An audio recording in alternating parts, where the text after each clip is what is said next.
तारीख में देखा जाए तो जापान के अंदर सबसे ज्यादा खतरनाक अर्थक्वेक और सुनामी जो है वो आते रहे हैं। इन खतरनाक अर्थक्वेक और सुनामी से बचना इंसान की बस की बात नहीं है। तो आज की वीडियो में हम बात करेंगे कि जापान के अंदर सबसे ज़्यादा ज़लज़ले और सुनामी क्यों आते हैं, क्या उनके पीछे कोई साइंटिफिक वजह है या नहीं है, या फिर जापान के ऊपर अल्लाह की तरफ से कोई अजाब है जिसकी वजह से जापानी कौम को इतने ज़लज़ले और सुनामी का सामना करना पड़ता है। पिछले 13 सालों में अगर हम देखें तो जापान के अंदर आने वाले जो अर्थक्वेक हैं उनकी तादाद 1300 से ज़ायद है। इतने ज़्यादा अर्थक्वेक और सुनामी की वजह से जापान कई दफ़ा बहुत बड़े बड़े नुकसान का सामना कर चुका है।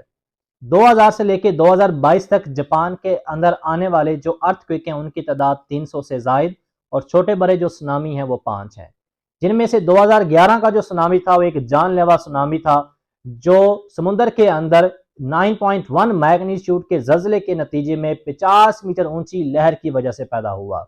इस लहर ने जापान के बेशतर इलाकों को तबाह करके रख दिया, जिसके नतीजे में 12 लाख लोग बेघर हुए और 15,000 लोग जो है वो अपनी जान से हाथ धो बैठे।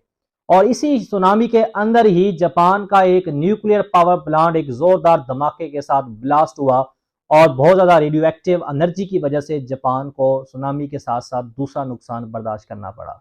कहा जाता है कि जापान को 235 बिलियन डॉलर का नुकसान हुआ। आखिर जापान में इतने ज्यादा अर्थक्वेक और सुनामी क्यों आते हैं? जापान जिस खित्ते के अंदर मौजूद है उस खित्ते को हम द रिंग ऑफ फायर का नाम देते हैं। ये रिंग ऑफ फायर जो है ये पैसिफिक ओशियंस के साहिल की पट्टी के ऊपर मौजूद है। इसको रिंग ऑफ फायर का नाम इसलिए दिया जाता है कि इसकी जमीन के नीचे बेशुमार एक्टिव वॉल्केनो मौजूद हैं। इन एक्टिव वॉल्केनो को टेक्टोनिक प्लेट्स ने घेरा हुआ है। इन एक्टिव वॉल्केनो की वजह से जापान के अंदर आने वाले जो ज़लज़ले हैं वो दुनिया के अंदर किसी भी मुल्क में सबसे ज्यादा ज़लज़ले रिकॉर्ड किए गए हैं। जापान को अर्थक्वेक और सुनामी के साथ साथ दूसरा जो बड़ा मसला पेश आ रहा है वो ये है कि जापान का टोटल रकबे में से 70% जो रकबा है जापान का वो पहाड़ी सिलसिले के ऊपर मौजूद है। सिर्फ जापान के शहरियों को रहने के लिए 30% जो है लैंड वो मुयसर है और वो 30% जो लैंड है वो भी साहिल के करीब है, तो हर वक्त सुनामी के खतरे का सामना करती रहती है। जापान के एक गांव के अंदर 1993 के अंदर सुनामी आया और उस गांव ने पहली दफा कोस्टल डिफेंस सिस्टम को सामने रखते हुए एक 2.5 किलोमीटर लंबी और 15 मीटर ऊंची जो है वो दीवार बना दी सुनामी से बचने के लिए।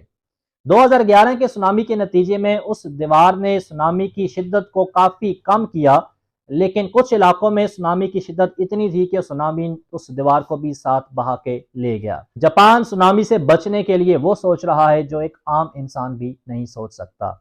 जापान ने अपने साहिल की पट्टी को महफूज करने के लिए, सुनामी से बचाने के लिए अपनी साहिल की पट्टी के ऊपर 400 किलोमीटर लंबी दीवार बनाने का फैसला किया है। इस दीवार के ऊपर जो खर्चा आ रहा है वो तकरीबन 1200 अरब डॉलर से भी ज्यादा है।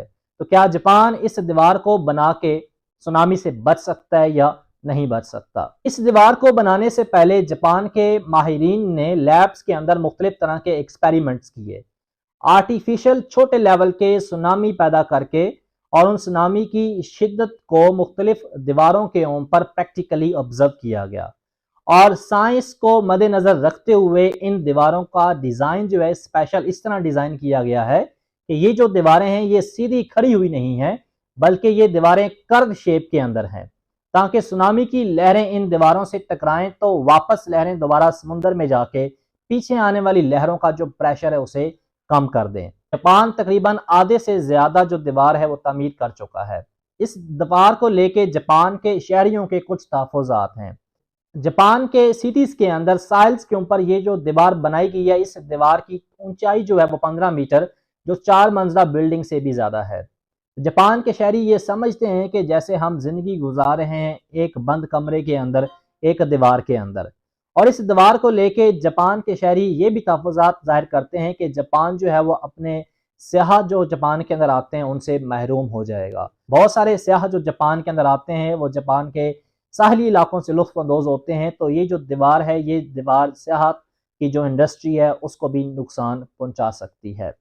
तो क्या जापान इतनी बड़ी दीवार बना के सुनामी से बच सकता है या नहीं बच सकता, इसका फैसला आप लोग करेंगे।